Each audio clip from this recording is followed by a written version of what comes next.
Welcome in, Paul Catalina, Pierre Nugent, here on the Triple Option. And Pierre, I did not get to see the Georgia-Alabama game because I was in the middle of a traumatic experience in Dallas. Yes, yeah, I forgot about that. Yes, I'm curious. Before we get started, what is the worst you've ever seen a team you love get beat in person?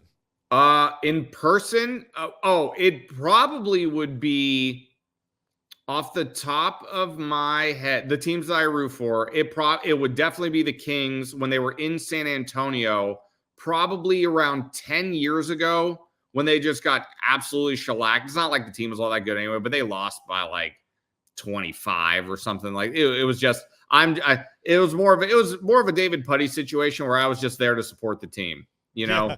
And I knew what was coming. Yeah.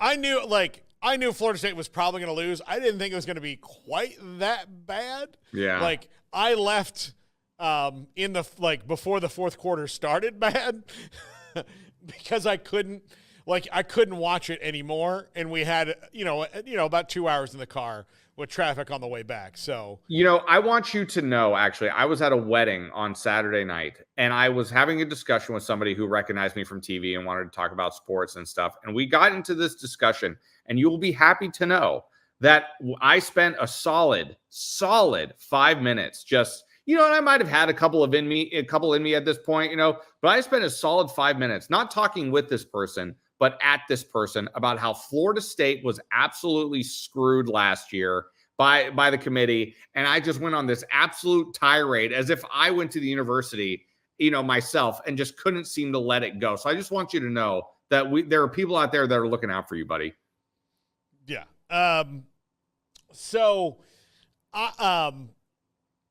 I do. I want to know in the chat, what's the worst you've ever seen your team get beat in person?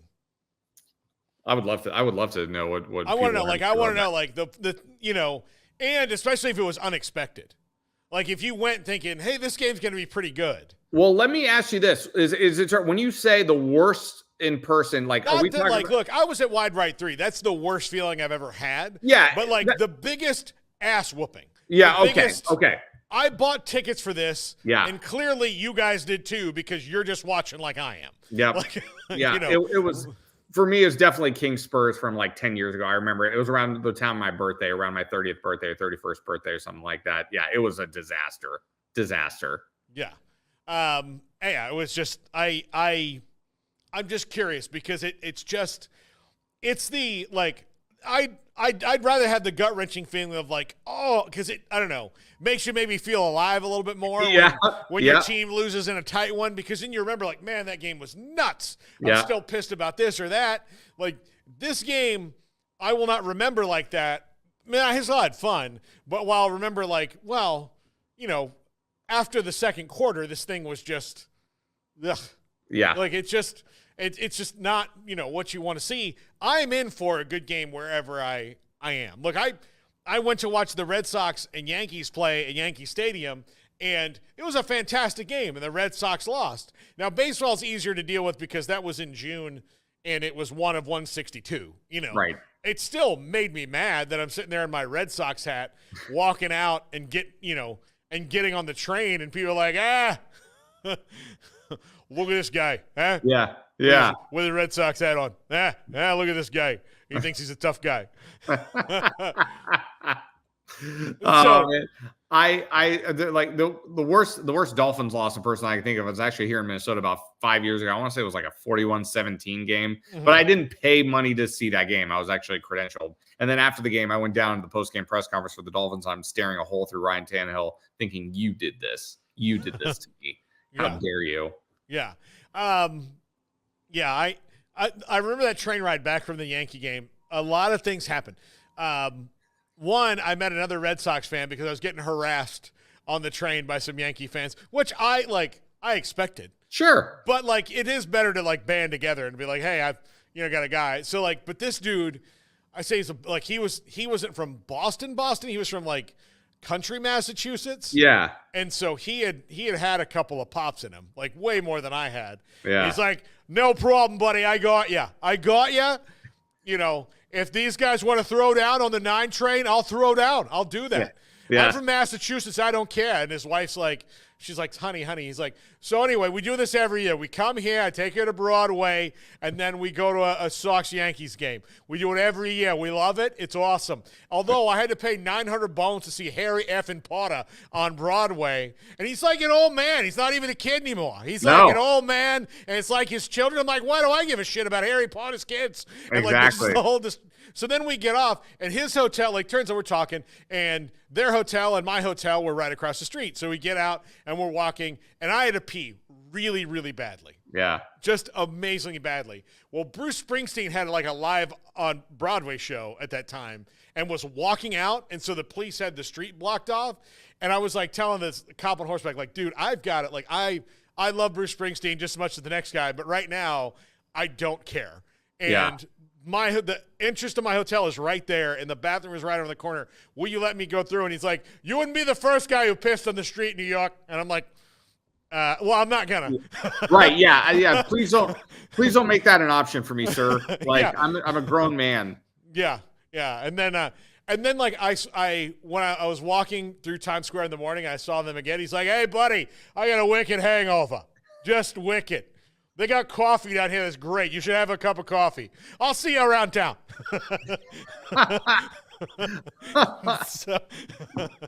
Dude, it's like, what if a cop? Here's the other thing too. What if the cop says that to you and you actually do it, and then he busts you for public urination? I was like, this feels like entrapment. Yeah, this feels like entrapment. Like it feels like, I'm not falling for this. Yeah, I mean, I think the cop was more like, look, I'm, the boss is right there. Like, right. Yeah. He's right there. I got bigger things to worry about. Look, 1, I'm working, but 2, most of my day is not near this exciting. Correct. Yeah. Most of the time, I'm giving people like you tickets for peeing on the street. Yeah. Exactly. Exactly right. So, okay. Next big boy to lose. Yeah. All right. I think it's going to be a minute for Texas. I think it's going to be a minute for Tennessee. Mm-hmm. I'm going to say Miami. Okay. Because I think they've got a trap game coming up with Louisville on the road. Okay. Yeah. I'm going to say Miami in 2 weeks. Okay. Yeah, I think when we say big boy, we're talking in the top 10. Here's the thing. In 2 weeks, we're going to have another one because we've got Ohio State and Oregon in 2 weeks. Right. That was going to be the one I was thinking of. But at the same time, my initial gut reaction is, and I don't know exactly how confident I'm feeling about this, but I mean, Missouri hasn't looked great. I mean, Missouri at A&M. Okay, yeah. Like Missouri at A&M, I think could be a game where they could get got. I know that I'm in no way am I saying that Iowa is going to beat Ohio State this weekend, but I kind of felt that the 20.5 point line might have been a little high, maybe a little high, but for me, I think Missouri might have an interesting dogfight on their hands against A&M this weekend. Yeah, I think so. I think A&M has proven themselves, especially defensively, to be really salty. Yeah. And Marcel Reed, he's not going to, carve up any team passing, but he's a dual threat. Right. And that's going to be a problem. It's at Kyle Field. Very tough place to play. Number 1 on the video game, by the way. Yeah. I remember getting that, like, the list of rankings, and I've been to Kyle Field 75 times. You've been a bunch, too, I know, when you were down here. I actually never went to Kyle Field. You never went to Kyle Field? I was never able to make it to a game out there in my time here, believe it or not. Oh, my gosh. I know. I can't believe it myself. I can't believe it myself. Yeah. Here's a pitch. Here's the thing. Here's what we do. We'll do the Amazing Race Sports Edition. Yeah. The spinoff, and you and I will just host it. That way we just get the money anyway, and we don't have to, learn how to work a loom in Morocco. Yeah. I actually, you know what? You better copyright that now because that sounds like that could definitely be a thing in the future. Paramount Plus. Oh, that amazing. Like people will race from sports venue to sports venue. They need the content. Yeah. I guarantee you that. There we go. Let's get Phil on the horn. Could you imagine if we get him as a guest on the show? That would be fantastic. Yeah, I would. Yeah, that would be absolutely. I think the first part of it would be just us giggling.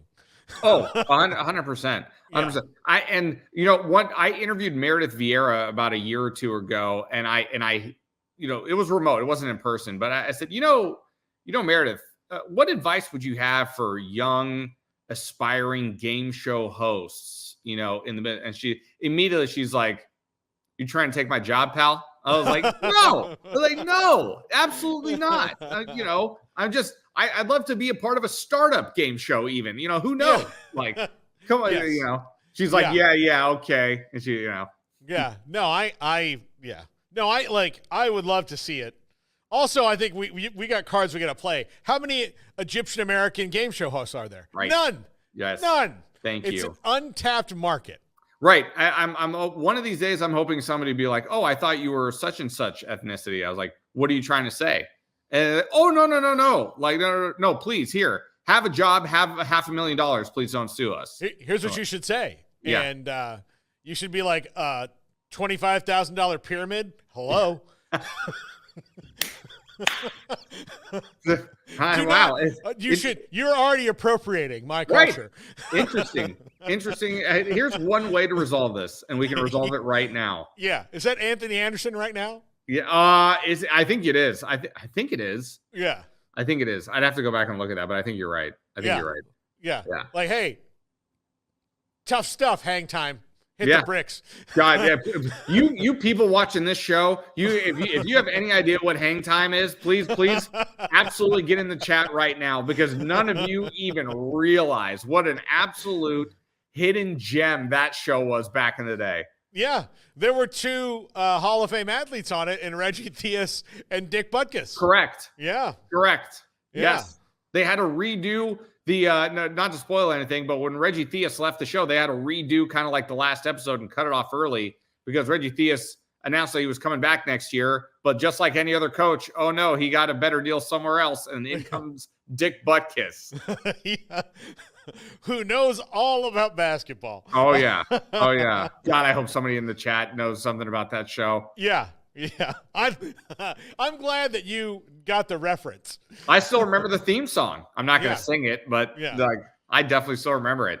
Yeah. All right. Here's who I'm going to tell you is not going to lose for a while. Okay. Tennessee is not going to lose for maybe 3 weeks. They've got Alabama at home though. But in Georgia, this is an 11-1, 10-2 team to me, because I think they'll win one of those two games. Yeah.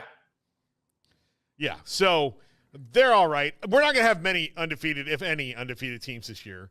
We're going to lose Oregon or Ohio State eventually, and I do think I think Ohio State at Penn State this year is going to be a really big one, and that's a huge one for James Franklin. And I'm actually, funny enough, I'm looking at Ohio State's schedule as we speak. And I thought to myself, I think they're going to get Oregon. I think Ohio State will win that game at Oregon. And then I started to look down at the schedule. I said, Nebraska, yeah, probably beat Nebraska. And then I'm looking at Penn State. I said, oh, wouldn't that be something if Penn State was just for once going to rise to the occasion and not be the third wheel of the Big Ten, And that's going to be, you're right. I agree with you completely. That's going to be such a big game for James Franklin. Such a big game. Yeah. I'm trying to look at some of the other ones here and see, Miami, honestly, if they get through the next 3 or 4, I feel like somebody's going to jump up and get it, because nobody has perfect seasons. But, can we in reference to Miami, can we just take a moment? I would love to take a moment, just how the Virginia Tech game, everybody has seen the way that everything played out in the Virginia Tech game. Between that game and the end of the Michigan-Minnesota game, in terms of how things played out, I can't be the only one. I don't like to do this, but I'm going to do it anyway, because I can't help myself. I can't be the only one that saw the end of Miami and Virginia Tech and the end of Michigan and Minnesota and thought to myself, that was an ACC business decision, wasn't it? That was a Big Ten business decision, wasn't it?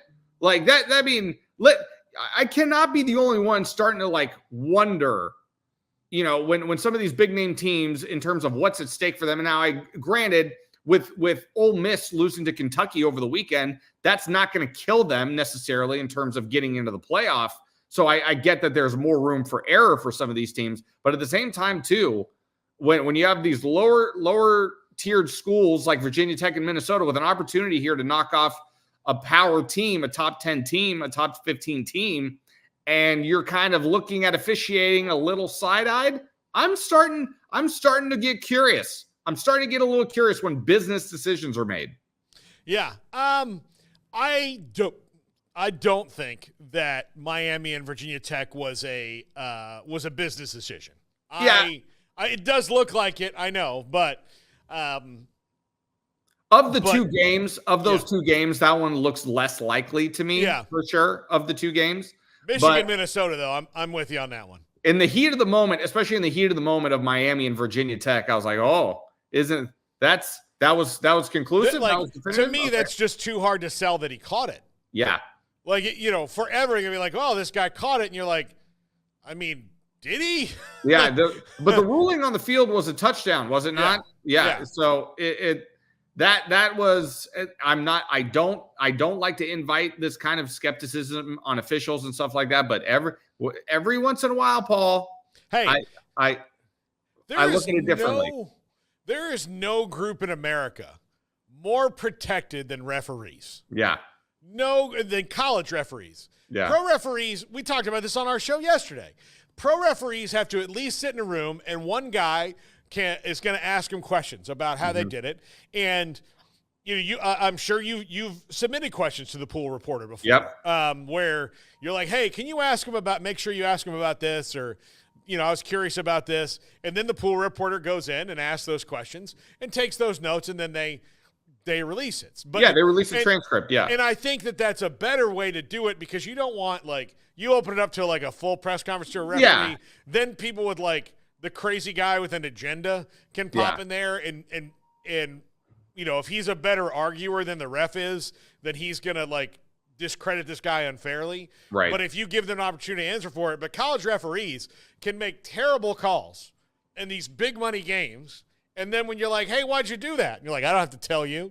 Yeah. No, I agree with you. I think I am 100% in agreement with you that that's the best way to do it for pro sports. I totally agree. Totally agree. Yeah. I think just do that. Look, I want injury reports. I'm not even here's the thing. I know that it's for Vegas. I know the injury reports are for Vegas and for the gambling. That's fine. I need them because I need the nonsense of, they might play, they might not. Yeah. Yeah. I'm a cheeky little bugger. Yeah. Look at me. I've got gamesmanship. It is so old school. It is so stupid. Look, we are not in a time where you may or may not have game film, right? Yeah. There was a time where you might not have film on anybody because they weren't on TV or nobody exchanged film with you. You were their opponents were too far apart. You couldn't, Pony Express the film to you. It wasn't that. Now, everybody's on, even if you hack their Huddle account and make sure they can't see it, all they have to do is go to ESPN Plus and watch the game. Hey, I know. Store an archive there. Is it the All-22? No, but guess what? Their football coaches, they'll figure it out. Yeah, all right? Pretty sure. Their coaches get paid too. Yeah. So to think that they're not preparing for every possible possibility when they know after they, we just watched the quarterback, sprain his ankle last week and not play in the whole fourth quarter, we're going to have to prepare for the backup too, but maybe he's better. Just say it out loud. This is, and I had lunch with a friend of mine yesterday, and he said, coaches should do that as well, because you could go out and get walloped in a game and your fans are mad at you and you go, how can this happen?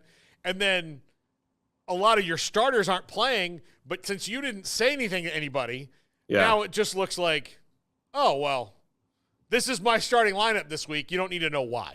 Right. Exactly. Yeah, because you're like, hey, where's this guy? And a place that happened last week was right here, where we found out after the game started that Baylor was going to have. After. It was like right after the game kicked off that Baylor was going to have like 8 guys out that we didn't even heard a word about all week. Didn't know like what injuries or whatever. Out. 2 guys got suspended. Now that one, I'm not surprised that they keep under wraps, but the other 6 guys, you're like, well, why didn't you just tell us that? Yeah. And so now, like, and here's the thing, the fans don't, like, if the media doesn't report it, then the fans, like, you know, they're in the game, and it's 21-0 with 5 minutes left in the first quarter, and they're like, hey, what the hell is going on here? Well, the coaching staff could have told you that these guys were out, so at least you'd have that in the back of your head of like, well, no wonder they fell behind. They've got some inexperience out there. But really, when you don't tell anybody that anybody's out, it just looks like you made lineup changes. Right. And you made really bad ones. Yeah. PJ Fleck loves to tell us every single week the injury report comes out 2 hours before the game. It's a running joke now at this point. Like, if we still got to ask, but that is exactly what he's going to tell you. Listen, I need you, like, obviously this is going to be like publicly me asking. Yeah. But I'm going to do it the next time I talk to some other coaches that don't do this. I'll ask them off the record privately, and then you and I can share this info. But when you run into coaches, go, hey, what's the secret? Like, why the secrecy? Yeah. Yeah. I mean, Mike Zimmer was a master of this when he was here as the head coach of the Vikings. Just absolutely, you know, and that was the frustration too with among members of the media when we were covering the Vikings under Mike Zimmer. We all kind of said the same thing to each other that you and I just kind of said to each other. It said, we all know there's film on this. We all know, like, it's not, you're not, whatever advantage you think you are gaining, it's marginal at best. And because especially in the NFL, where each team is its own enterprise, you know, competing with each other at the highest level, not just on the field, but off the field in terms of preparation. I don't know what competitive advantage you think you're gaining by just being like, well, we'll see. We'll see. I don't know. Yeah, I do not. I will never understand it. Bill Belichick used to just put everybody that had tape on their ankles on the injury report. Right. Well, yeah, well, obviously his wrist hurts because he's got tape on it. Right, yeah. Like, yeah. Okay. Do you honestly, like, Bill, I know that you're better than this than most people, but do you honestly think that Andy Reid isn't looking at this and going, well, Tom Brady's going to play? Yeah. Right. Yeah. No, yeah. I mean, exactly. I mean, curses foiled again. Right. And the big names too that are not the quarterback, that are not playing the quarterback position in the NFL. I mean, all throughout the week you have 5 or 6 beat writers for every team. Then you have Schefter, then you have Pelissero. They're getting all the information right then and there. Like it's all being fed to them. So it's like, I don't know what you think you're trying to hide. I don't know. Mm-hmm. Yeah, no, it's insane. It's the silliest like thing in the world. I experienced it here. Like, there were times where Bryles would say, like, not say things, and I'm like, yeah. I mean, I remember. We know. Yeah. We saw him last week ride off on the cart. Yeah. and Art would give you the, oh no, he's good. Like, Art would give you, he's good. He's feeling good. Maybe a couple weeks. Yeah. You know, the most maddening to me is the Cowboys. So here's what the Cowboys do. The Cowboys will tell you when a guy is hurt, but they will not tell you how long he's going to be out.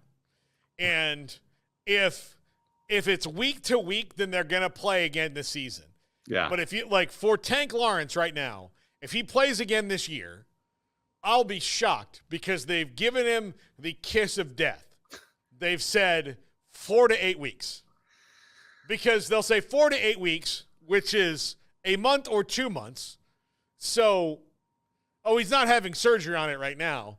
But I guarantee you, a month from now, we'll find out that if he wants to play again, he'll probably have to have some surgery this year, or he'll have to have surgery in the offseason. And if they're really as crappy as they looked through the first few games, then they're just going to be like, you know what, shut it down. He's a free agent, impending free agent. You know, like, let's just move on from this. So we might have seen him play his last down for the Cowboys, but 4 to 8 weeks. I wish we had more Dan Campbells in the world. That's all. That's all I really have to say about that. I mean, No, we need more Dan Campbells. We really do. I agree with you. What happened? He broke the hell of his leg. Yeah. Yeah. Oh, Yeah. no, he's not going to be playing for a while. Thought I was going to have to put him down like an old horse. Yeah. Like, you know, like, yeah. No. We really, as the sports fan and the sports media, you know, we don't deserve a guy like Dan Campbell. We really don't. No, we don't. You know what? I think anybody like told Dan Campbell you're supposed to lie about these things, or if they did, he's like, I don't have time. Yeah. To like come up with. Here's the thing: one lie has to beget a second lie, right? Correct. God, so true. So if I just tell you he's not going to play, we're really excited about David Montgomery's out. Well, we have Jahmyr Gibbs, and we're really excited about Sione Vaki. That's the rotation. Next man up. He'll be, they say he'll be back in a couple weeks. I'll tell you when he's going to play again. Right. Right. Like you've all seen him play. You know what he can do. You know what our offense is when he's in there. You get it. It kind of feels like we're spitting in the wind here a little bit with all these people, but at the same time, too, you know what? It's a fight. I'm still willing to fight. It really is. No, I just think it's one of those things that people are so used to it and ingrained in it that they don't know that it's not working like they think it's working. No, you just expect, from a head coach's perspective, especially with a guy like Belichick, you just expect them to take your crap, like it just like you've beaten them into submission with all the same rhetoric you spew out week after week. But it's like, no, I still have to ask the question. I still have to ask the question. Garrett, who was it on the show that told us there's no more fragile individual than the college head football coach? Was that Brando? I don't know. It might not have been Brando. I want to say maybe Ross Dellinger. Could have been. Yeah, Ross Dellinger told us one time there's no more fragile individual than the college football coach. I totally believe it.